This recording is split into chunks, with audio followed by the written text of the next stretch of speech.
Hello and welcome to this episode of the Retail Is podcast. I'm Joey Morgan.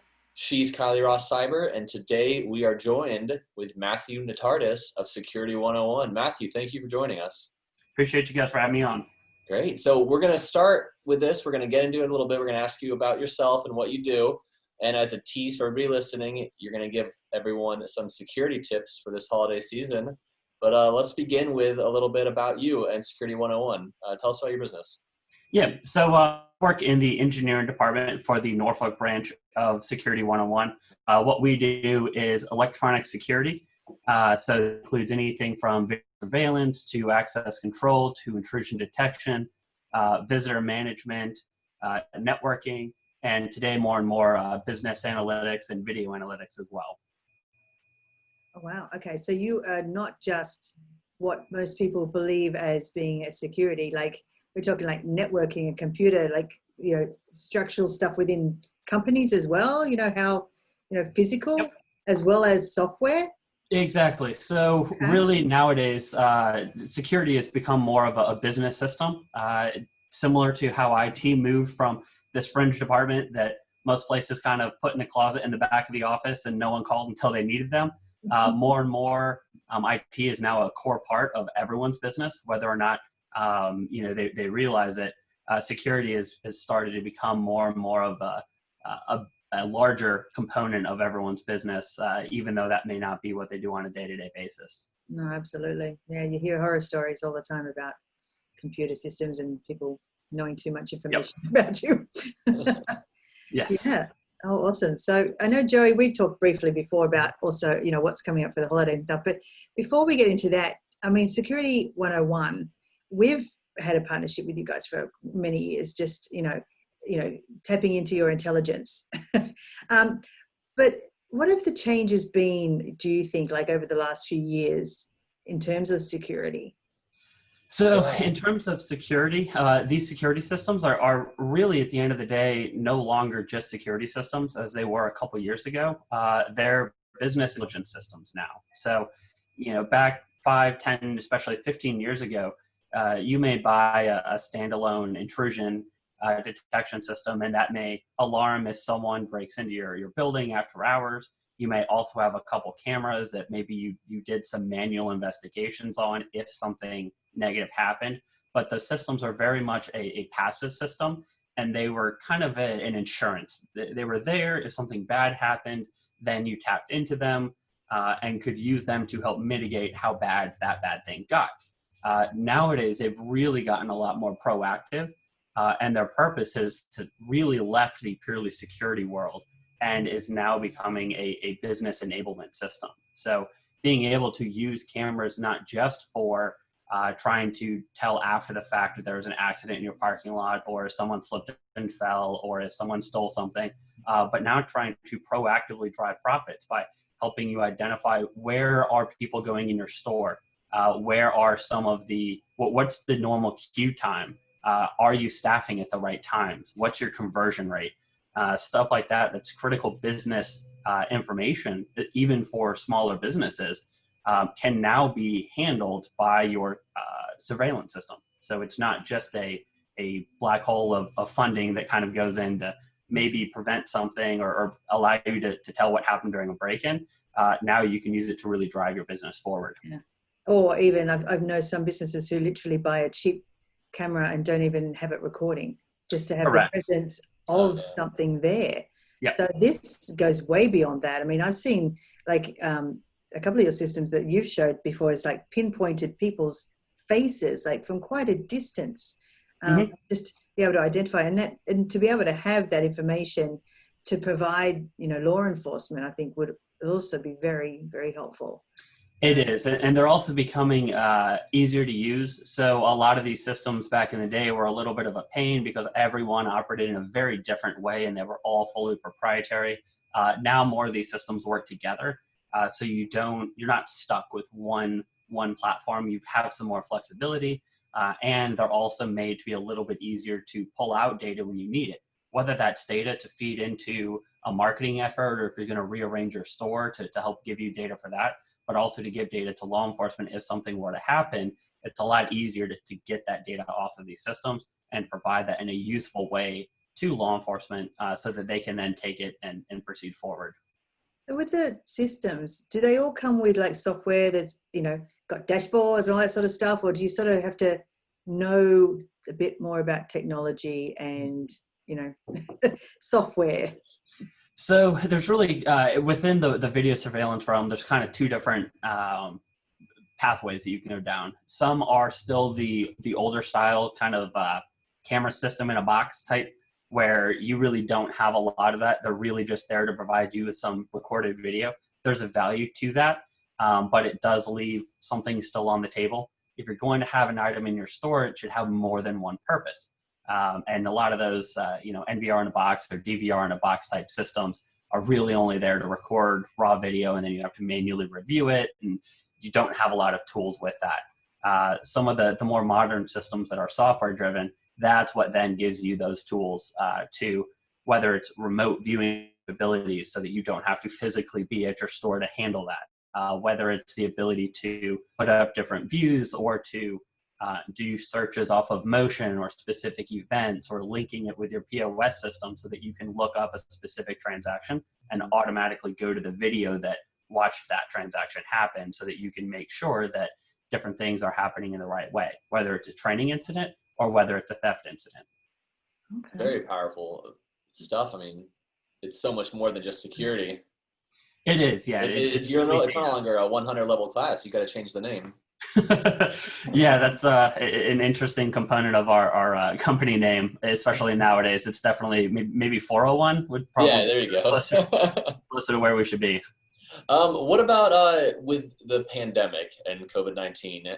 Have you seen any trends or anything changing as far as security goes with everything going on right now? Yeah, so that's kind of the downside sometimes of technology, is sometimes technology gets a little bit ahead of itself. So when COVID-19 came out, some components of our industry were very quick to adapt and see a market opportunity and to create certain products that were geared, whether it was temperature detecting or scanning of crowds, face mask detection, different analytics like that. Unfortunately, that technology in the early days was really repurposed from industrial technology and did not have the precision that is needed when dealing with humans compared to a machine.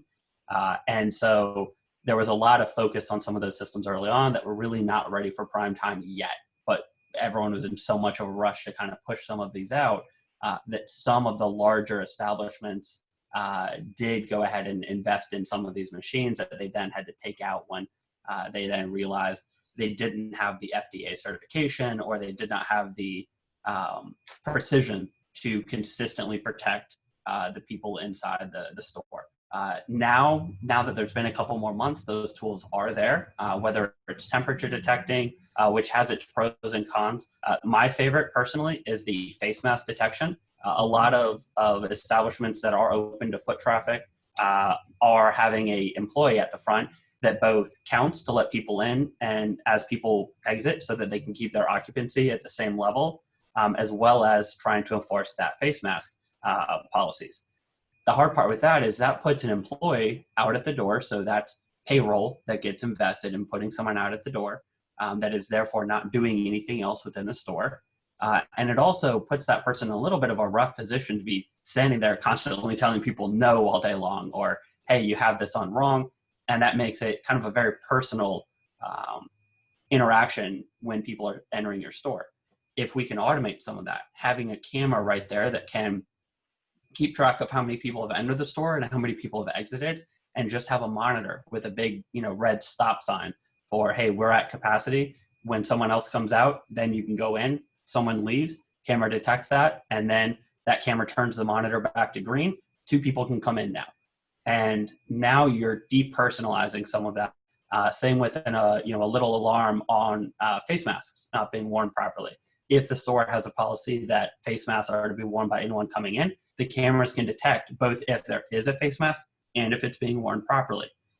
Maybe direct them with a light to a mirror that can help them with a picture of, here's how you properly wear your face mask based on our store's policy, and you personalize that. Someone may be alerted via a text message that, hey, there's a face mask alarm. So a manager on duty might then know, okay, I should keep an eye on the front, make sure that that person took care of that. But now you're automating some of that, not having to put a person at that door the entire day. I mean, we didn't know about these things. So how are businesses supposed to know that these things are even available? And, you know, this technology, you know, you'd expect it to be, as you said, like out there already. But I haven't actually seen any of this stuff. They listen True. to the Retail Is podcast, Hallie. That's how they learned about it. And that's really where you know, events like this kind of help the industry at large, because there is so much data sometimes that's out there that it's too much sometimes, and that can very easily lead a lot of businesses to think, well, I know that there's a lot of information out there. I'm constantly inundated with new information. So if there was something useful, I definitely would have heard about it. And the fact that I haven't heard about it means there probably isn't something useful. Otherwise, I would have had a dozen emails in my inbox about it, or there would have been ads all over, you know, Facebook or Google whenever I log on that would have showed me this. So I think to a degree, we're kind of suffering from too much information, which is then drowning out some of the stuff that might be useful. So that's where we always recommend, especially business owners of small businesses, where small investments make a big deal at the end of the year.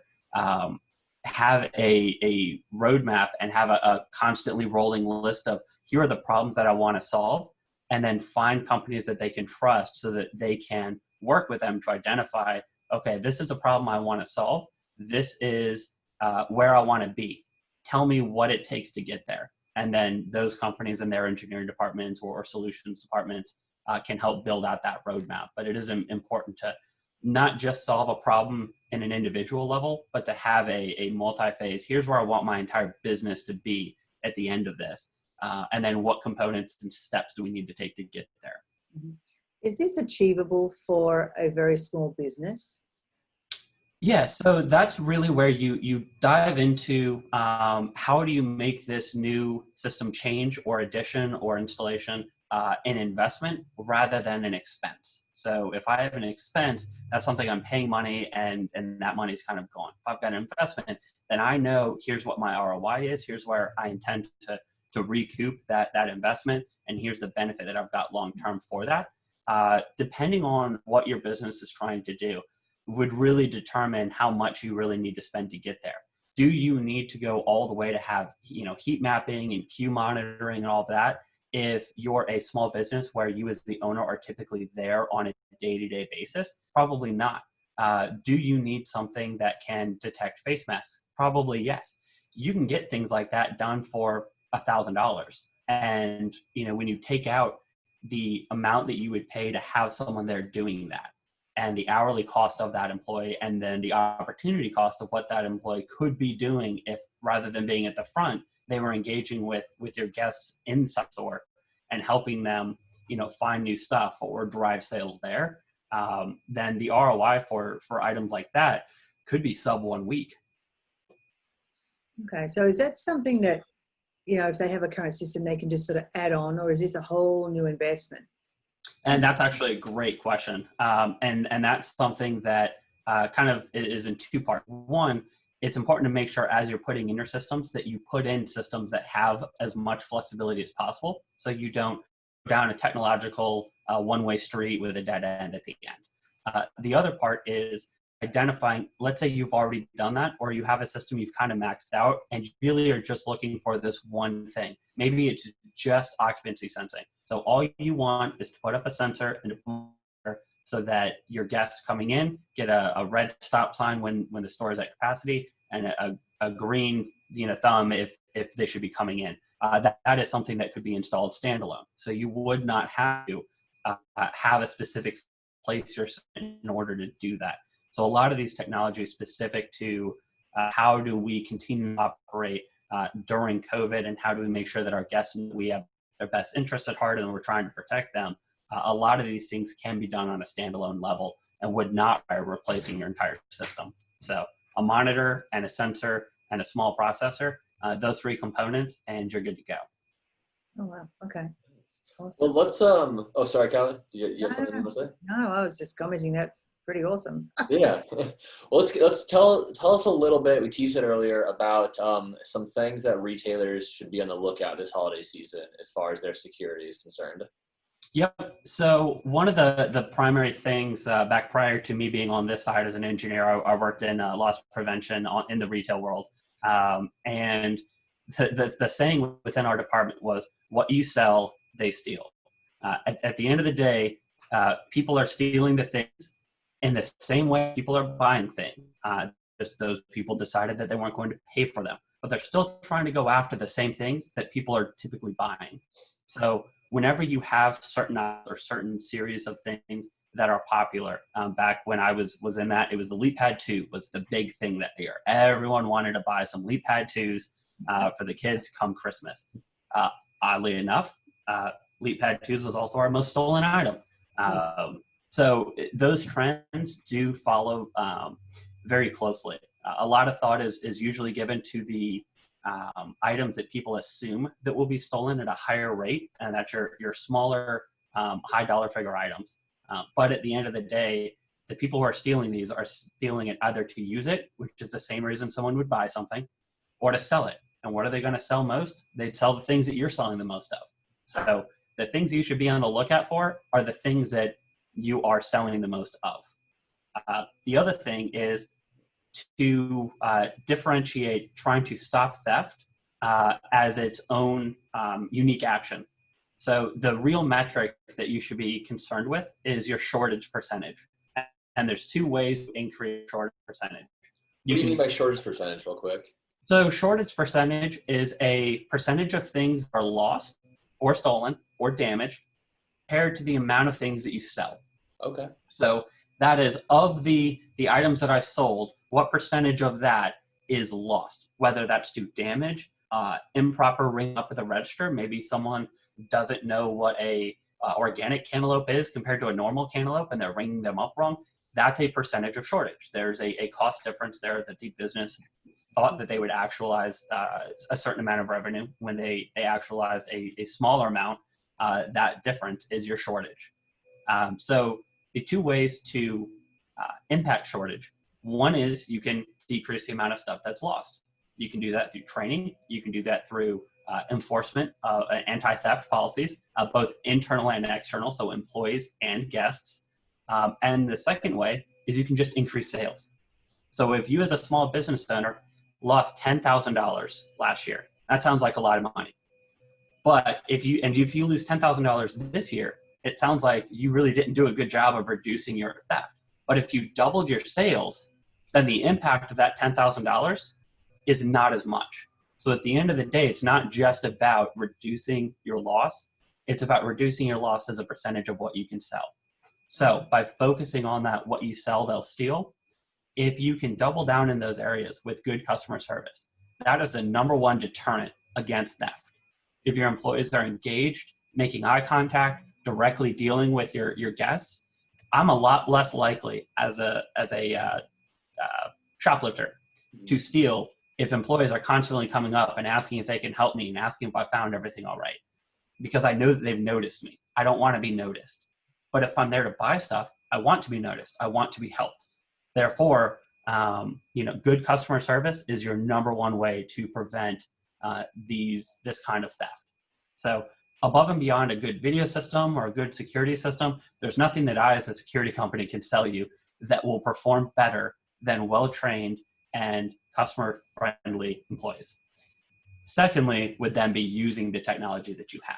Mm-hmm. So that is one way you increase your sales. And the second way is, how do you use that technology in a way that matters? So relocating your cameras, that's one thing that a lot of places just don't consciously do. As their stores change to match the new things that they're selling or the new layouts that help customer flow through their store, a lot of the times they don't update their security systems to match that. So they end up settling for worse and worse views of their high sale and high theft areas. So keeping in mind that a lot of the time you can relocate these systems. If you're putting in a new system, make sure that wherever possible, that installer puts in some extra rings of spare cable above that camera so that that camera can be relocated. Cable's very cheap. So putting in another 20 or 30 feet worth of cable per camera is a couple dollars at the end of the day. But it then gives you that flexibility to relocate that camera if you move your aisles a little bit because you're starting to sell some bulk items and you have one or two less aisles, or if you move some of your mobile stands. Things like that can really make a difference. I gotta say, Matthew, you are crushing these tips. Those are some Yeah. great info for everyone to have. The one thing that you mentioned, and I know that we've heard of before, is employee theft as well. So do you suggest having a camera in the back areas or in your stock room or, you know, a little office or anything like that? I highly do. Very much so. Most of your theft at the end of the day is going to come from employees. Wow. The thefts from employees typically represent a higher dollar figure per incident because it is easier for them to steal for longer, or repetitively, and more. They have more access. They have more time there. They have, in their opinion, more knowledge of how to get away with it, and they're going to be a little bit bolder. So it's a lot easier as a employee to take a handful of iPads or a bag full of jewelry slowly over a period of time than it is for a guest or a shoplifter to come in and continuously steal.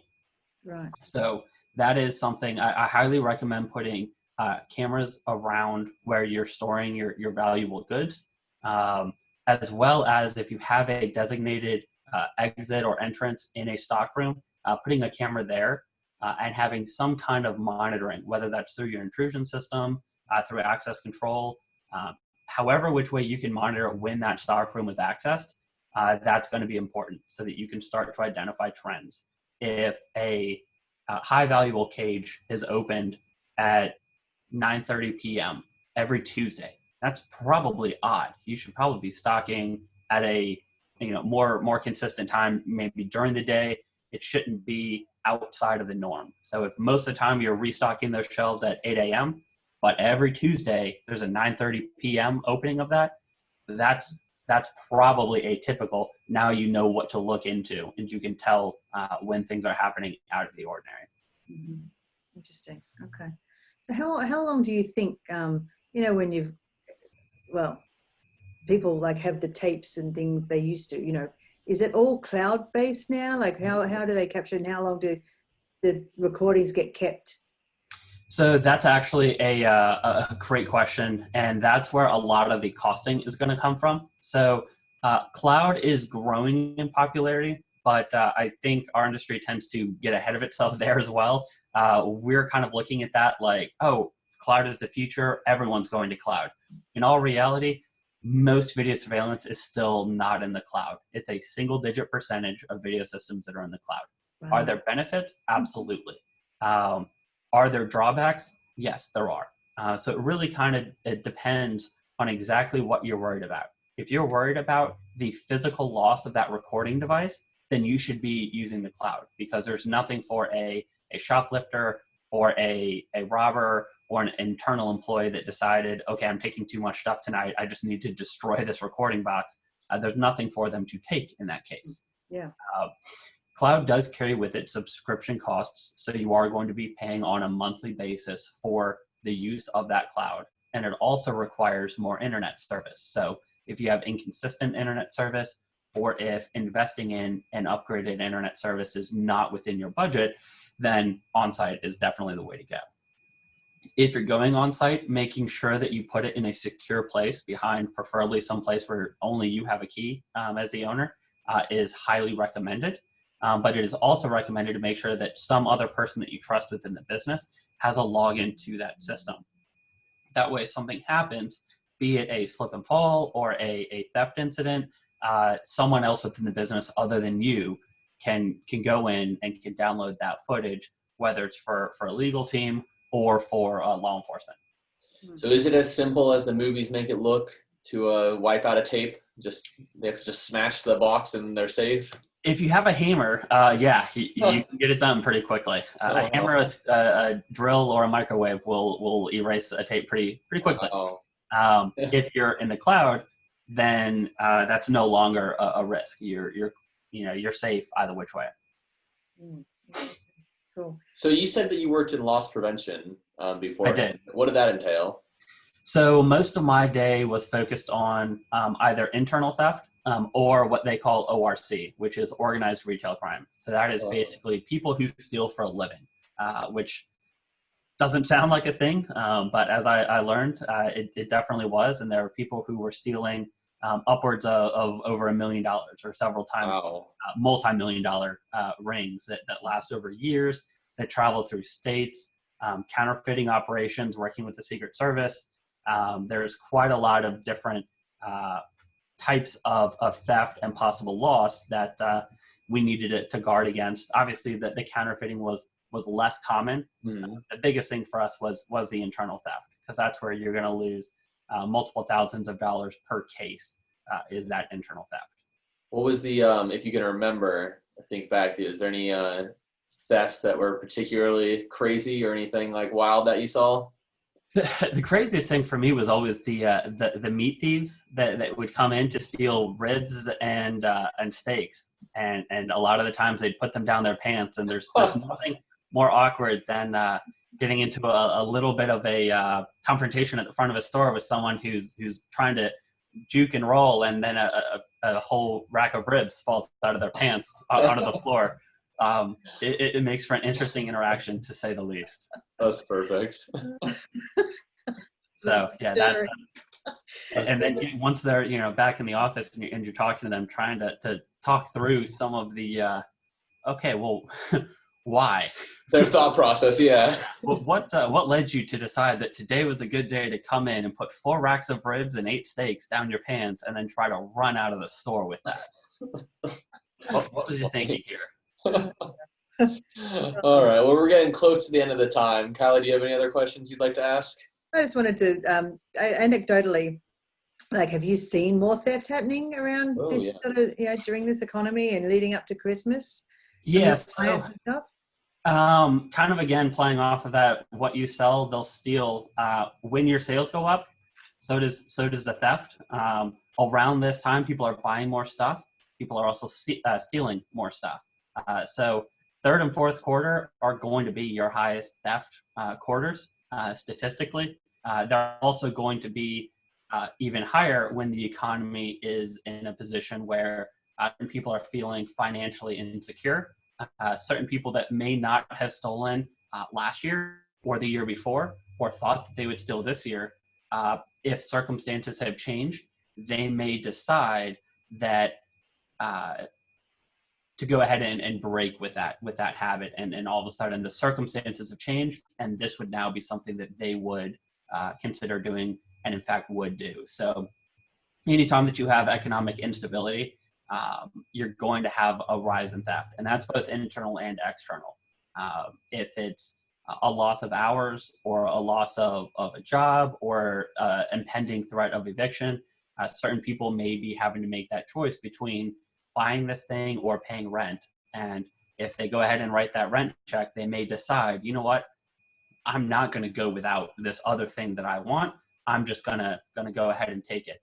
So you are going to see a rise this quarter in thefts from people that traditionally would not have been stealing. Yeah. Well, thanks for that. Yeah. Make sure to keep on lookout for that. But yeah, thank you so much, Matthew, for joining us. I think Absolutely. We got a lot of great information from you. Yeah, appreciate you very much. Thank you.